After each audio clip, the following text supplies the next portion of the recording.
right here, Orlando, together. Katie, Orlando, in the beginning, right in the beginning. Guys, let's smile together. Katie, up your shoulder.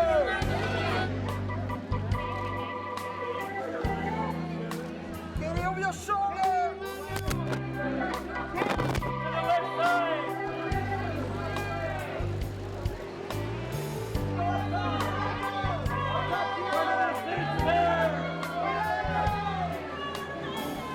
Orlando, straight ahead, Orlando.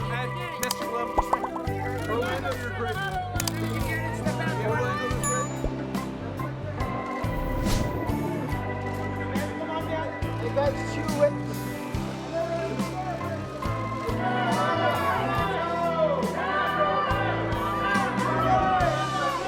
Guys, to the right.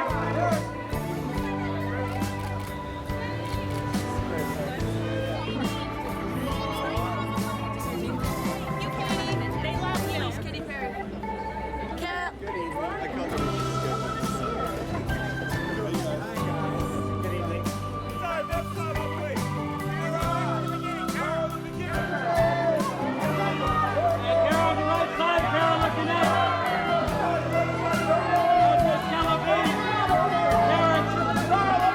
Carol, over the shoulder.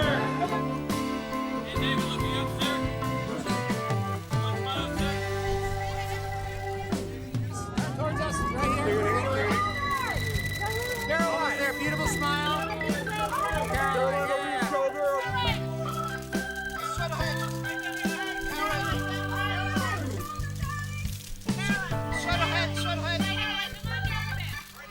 Look right, sir.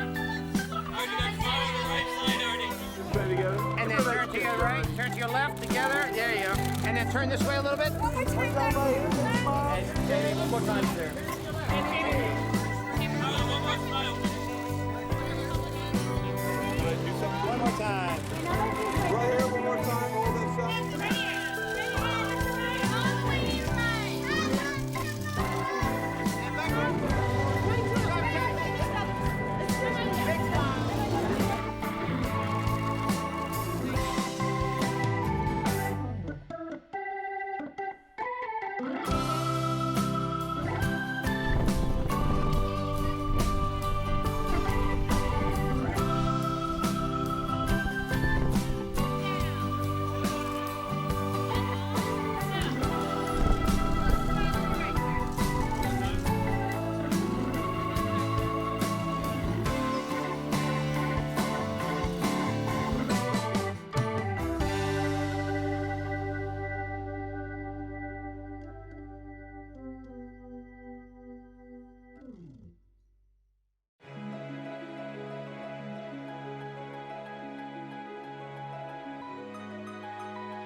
This show, I think, really taps into, in a fantastical way, it taps into how humans and they fear the fear of the other. Whatever the other is, whether it's change, whether it's a creature, whether it's a war, that fear of the other has always been around. And this show, more than any other show, really taps. I play Jonah Breakspear. My name's Artie Frushan. So my character is Jonah. He is the son of the Chancellor of the city that the the series takes place in the Burg. He is a Lothario. He is a bit of a ne'er-do-well, and he he takes life in his stride. He's very kind of cocksure about things until a few unexpected, nasty, sticky situations arise, and then he has to really get his act together. It was like so sophisticated and sexy, the writing, and it was kind of authentically periods. You know what I mean? I was like, I can't believe this show is written by Americans, because it has this like crisp British, elegance to it. So it was a delight to play. She's actually one of the first really very in-depth roles, and the closest I've ever gotten to a role, I think, in terms of just how in-depth characters are, but especially women, in this sense especially. She's had everything taken away from her. She's had every reason to build up all these walls, yet she's still compassionate and loving, and it's so confusing, even for me as another woman. It's confusing to understand all her dynamics, and that's why just playing a role like that, which is so multifaceted, is one of the biggest gifts you can ever be given as an artist, really. The reason why it's so good is a social commentary, because the point is it's meant to be in this era of noir Victorian times, but everything that's going on is what's happening now, and you think, oh, that fits really well in Victorian times because they didn't know what they were doing, yet it's happening right now. So that's why it's a good, refreshing slap in the face that we all need.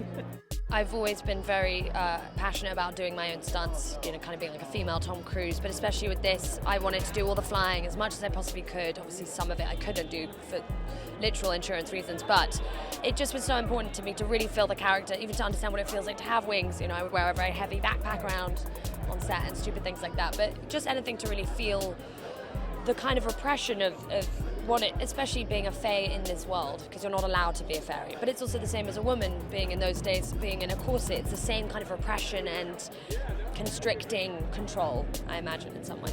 It's been really great. It's really fun to work with a friend and work with someone who's so passionate about something that's so close to my heart as well. And he's very talented and very easy to work with. So we've just.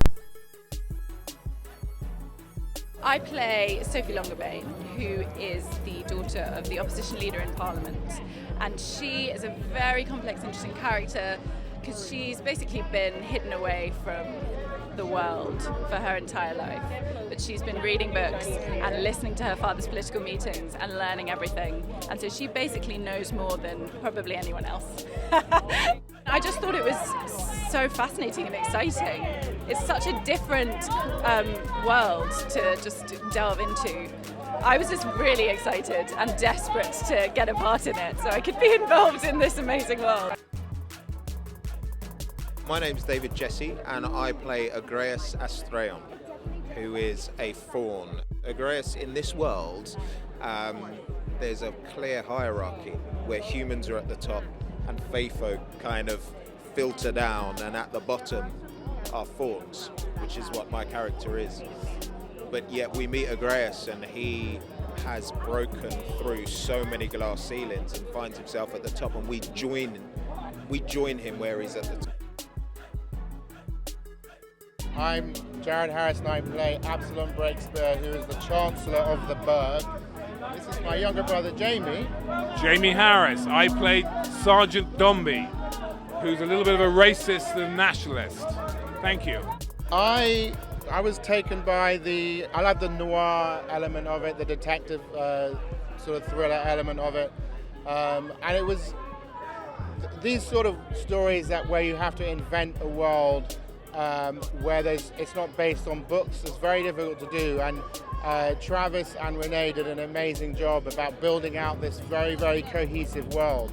The world felt very realistic, and I love my character because I felt he's quite relevant to today, and so you were able to sort of dig deep into nationalists, racism, and try and figure your way around it.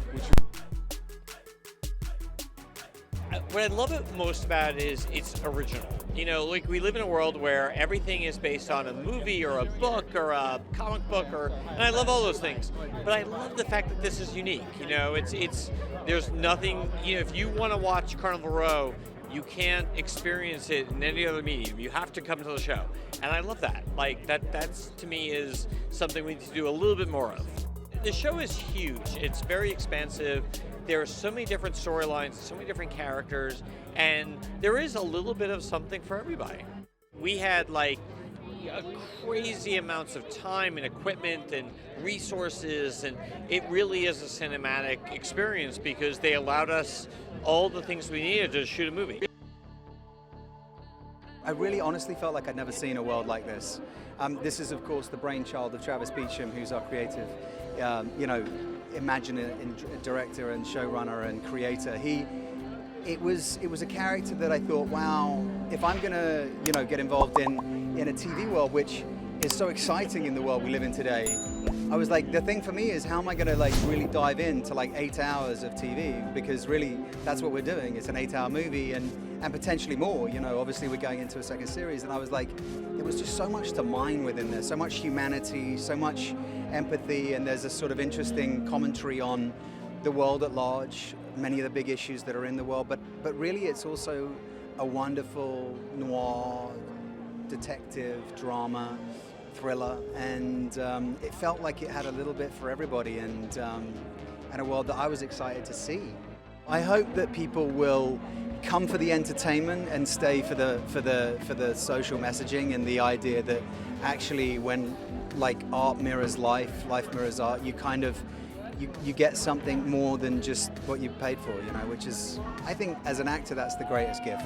I have to say a big shout out to Amazon for the way that they have really got behind the show and put their best foot forward to make something really special. I think, to have greenlit the show before it comes out is a big, pat on the back and a big sign of how confident they feel about both, the material and the work that's been done in it. And look, it's lightning in a bottle, isn't it? We've done it before. We've been here before. We know. So it's hopefully, audiences respond in the same way with the same excitement that we got into it. This is 20 years of work, and people think, oh, it's a game, but there's somebody trying to be like Game of Thrones. No, it's not. We're Carnival Row. We're not. We literally came, we went into pre-production. We went into filming 2 years before, and I mean, by the way, Game of Thrones is phenomenal. That's a great honor. It's a tall card. But what I mean is, it's really this is 20 years of love and labor for Travis and for us. We've been already 3 years in the making. So there's a lot of love in it, and a lot of hard work and toil and sweat and everything that goes into trying to make something great. I'm Tamsin Merchant, and I play Imogen Spurnrose in Carnival Row. Imogen is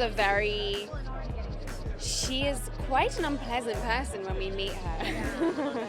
And it's quite fun to play that. I really wanted to be part of Carnival Row because I love the idea of having, I've done a lot of period dramas, but I've never done a period drama where I have a tea party with a guy with horns and hooves. That's really exciting. What do you, that's not something that I've ever seen before. It was so epic to do this. Basically, it's an 8-hour movie for Amazon. It's an 8-hour movie. You can do on TV nowadays, you can tell these giant stories that are more like multi-part movies, or even when we're in the writer's room, we're saying it's actually more like a book, really, and each episode being a different chapter. And it's incredible fun because it lets you tell these very, very complex, just dripping with drama kind of stories. I had this idea in college, in my dorm room, 17 years ago, and was kind of writing it as just a fun thing, like a sandbox to play in, and didn't really imagine that anything would come of it. And lo and behold, here we are, 17 years later at the Chinese Theater. It's incredibly surreal to see it all come together.